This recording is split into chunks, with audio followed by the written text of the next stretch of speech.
What if I told you you need to stop editing like a content creator and start editing like a storyteller? If your videos are not hooking your viewers and keeping them watching, your editing might be to blame. So let's fix it. Hi, I'm Daryn, a Writers Guild Award winning creator and producer who got her start right here on YouTube. And now I want to help creators go from feeling stuck and scattered to a strategic storyteller. Editing can be a very stressful process when you're just getting started on YouTube. I actually just made a video where I recommended my top 3 editing software for creators just getting started on YouTube. And I will invite you to check that out. I'll link it somewhere if I can figure out how to do it. It got me thinking that I should probably follow up that video with the most common mistakes that I see creators making when they just get started editing videos.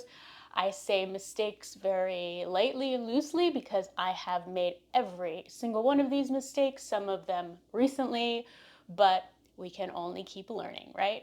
A big mistake creators make, probably the biggest mistake that creators make, I have made this mistake myself, is focusing on flash instead of value.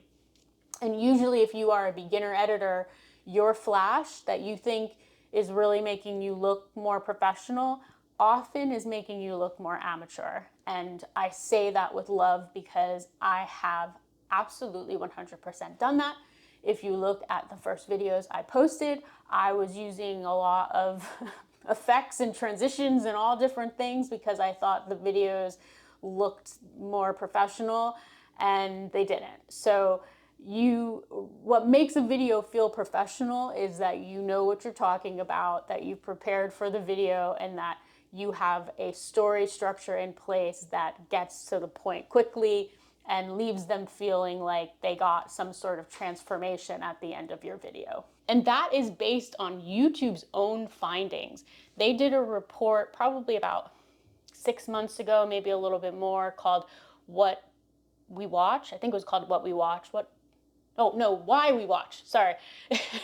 It was a report called Why We Watch 2.0, I think it was. And they did some brain scans or crazy thing. I don't even know. It was a little bit insane. But nonetheless, the learning that came out of it was that YouTube viewers, no matter what age they are, do not really care about production other than sound. They just want good sound. Authenticity is worth far more than production. And that includes post-production, that includes editing. You don't need to use tons of transitions. You can use transitions, but don't use it on every single cut if you are cutting between clips. It's just too much. What you can do instead is crop in your shot. So if you shoot wide enough like this, then you can make your next shot like this. See, I just cropped in the same shot. And what that does is it makes you look like you're shooting with multiple cameras. The only trick I would say with that, which is something that I haven't really done and I'm trying to be better about it, is when you crop in, you want your eyes to be at the same level in both shots. If they're not at the same level in the frame, then it looks a little off.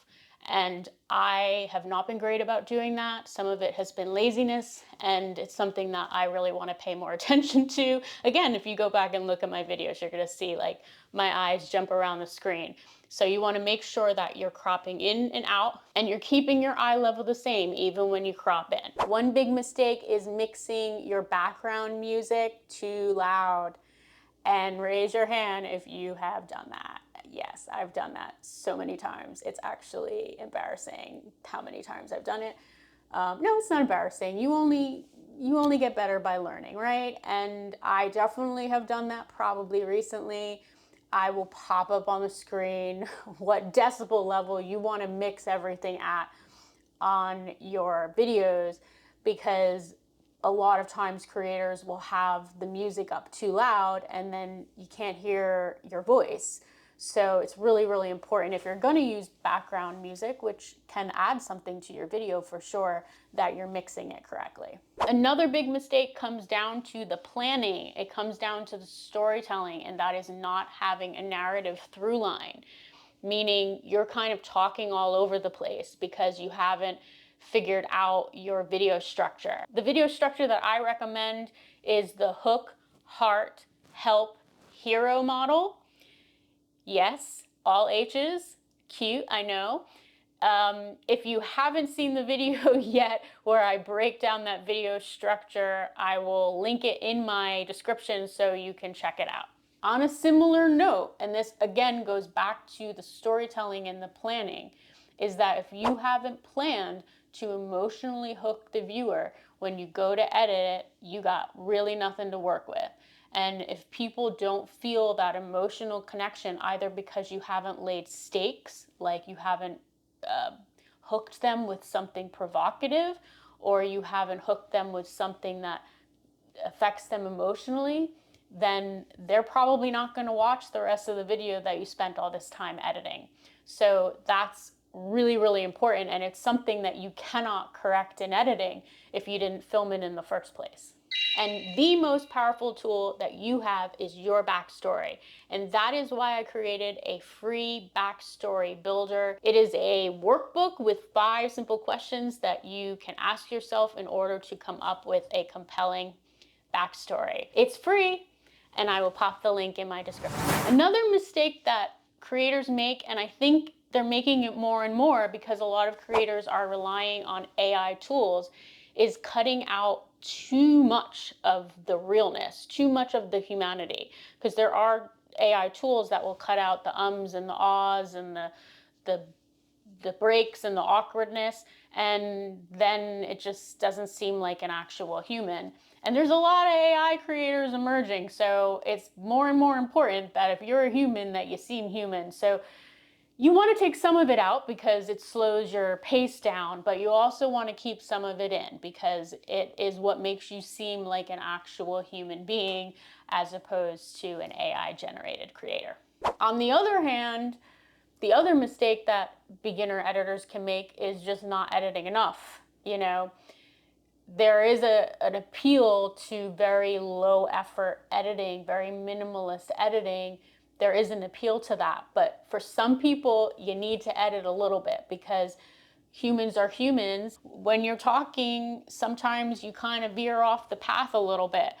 And if you're not being mindful of cutting that out, then you're going to probably lose a viewer, even though you've got amazing content coming up because you didn't cut out the chunk where you went off into some weird labyrinthine garden like I'm doing right now. Don't do this.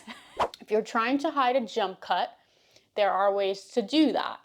And a jump cut, for those of you who don't know what that is if you cut out, let's say, what I just did. I just said, and maybe I want to cut it out.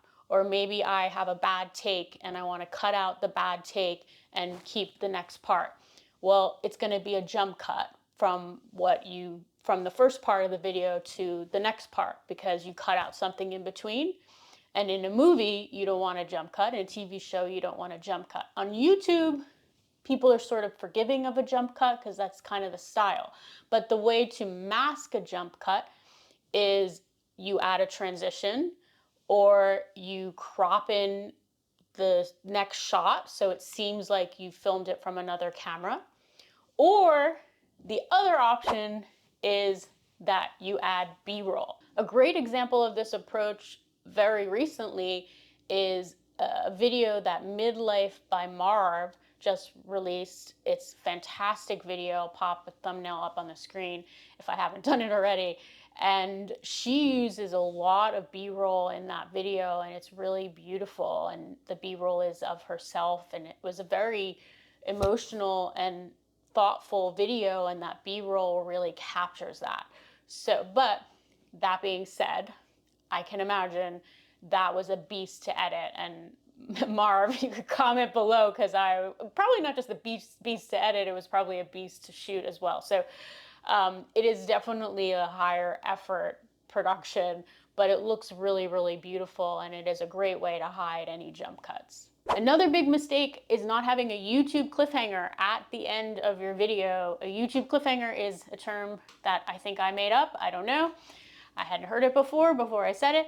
And it is when you're about to end your video and you have solved one problem for that viewer, and then you say, oh, you know what?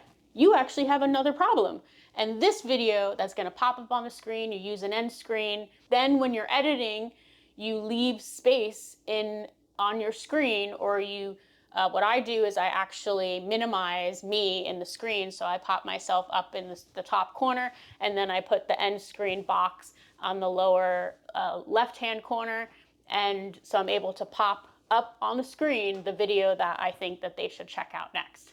And that is what I call the YouTube cliffhanger. With that being said, good editing will only get you so far if you don't have the foundations of good storytelling in place. So you need to check out this video where I lay out a video structure that will keep people watching.